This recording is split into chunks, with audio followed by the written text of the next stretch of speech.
বেশ কিছুদিন যাবৎ আমাদের মা মেয়ের ঘুরতে যাওয়ার কিছু ভিডিও ক্লিপস ক্যামেরাবন্দি হয়ে পড়েছিল। এডিট করে তাকে স্মৃতির খাতায় তুলে রাখা আর হচ্ছিল না।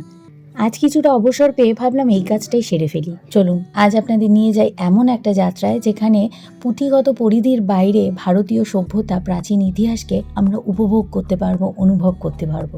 এশিয়ার প্রাচীনতম তথা ভারতবর্ষের সবথেকে বড় মিউজিয়াম, ইন্ডিয়ান মিউজিয়াম। নমস্কার, আমি পিয়ালি। আমার নতুন আরেকটা ব্লগে আপনাদের সবাইকে ওয়েলকাম।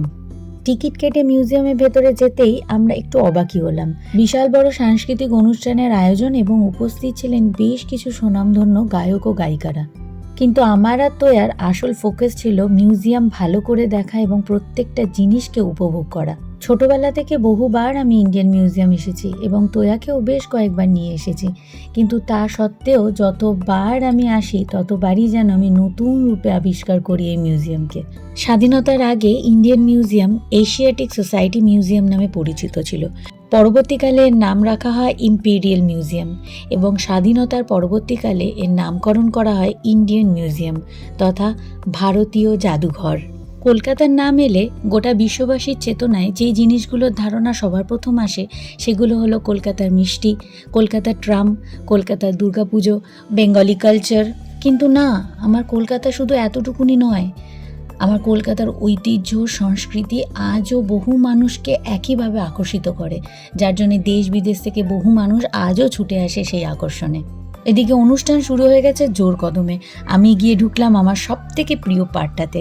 ইজিপশিয়ান মমিজ রয়েছে যেখানে। ইতিহাস ও সংস্কৃতির মেলবন্ধন যদি একত্রিতভাবে দেখার ইচ্ছে হয় কোথাও, তবে অবশ্যই ভারতীয় জাদুঘরে একবার আসার অনুরোধ রইল আপনাদের কাছে। লক্ষ বছর পুরনো ফসিলস, ইজিপশিয়ান মমিজ, গান্ধার আর্টস, হরপ্পা মহেঞ্জোদারো সভ্যতার উদ্ধার করা ধ্বংসাবশেষ, বিশাল আকৃতি ডাইনোসরের স্কেলিটন, প্রাচীনতম মুদ্রার সম্ভার, কি নেই সবই এই এক ছাদের তলায়। কখনো কখনো না আমার মনে হয় এটা একটা মিউজিয়াম নয়, এটা টাইম মেশিন বলা যেতে পারে, যা আমাদের নিয়ে যায় হাজারো বছরের পুরনো সভ্যতা ও আমাদের না জানা বহু ইতিহাসের জগতে। মিউজিয়ামের ভেতরে একটা ছোট এক্সিবিশনও চলছিল, যেখানে নানান রকম হাতের তৈরি ছোটোখাটো জিনিস পাওয়া যাচ্ছিল।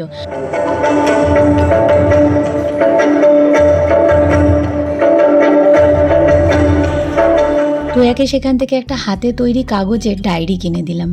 এত ছোট ভিডিওতে না পুরোটা তুলে ধরা যায় না। একটা বড় ভিডিও বানাবো, তাতে আরও বিস্তারিতভাবে আমি মিউজিয়ামে আরও কিছু দেখাবো। সেদিন আমরা খুব ভালো মতন মিউজিয়ামটা ঘুরে দেখেছিলাম। তারপর বেরিয়ে পার্ক স্ট্রিটের রাস্তা থেকে একটা দুটো বই শপিং হলো, কিছু খাওয়া হলো, তারপর বাড়ি।